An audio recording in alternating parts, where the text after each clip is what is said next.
doy. Buying, going, arriving, surprising, loving. Oh yeah. Cooking, eating. All right.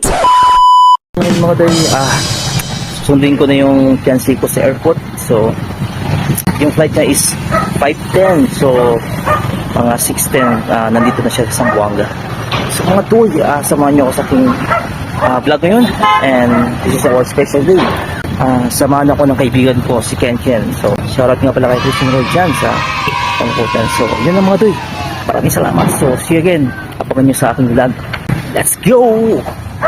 Mga doy, after ng 4 years, 3 months, 2 weeks, 3 days, 1 hour, and 2 minutes, and 1 second, nandito na nga si Kenken at may kasama siyang bodyguard, si Jeyo at kanyang asawa si Gretz. Oh yeah! Pasensya na gid kayo sa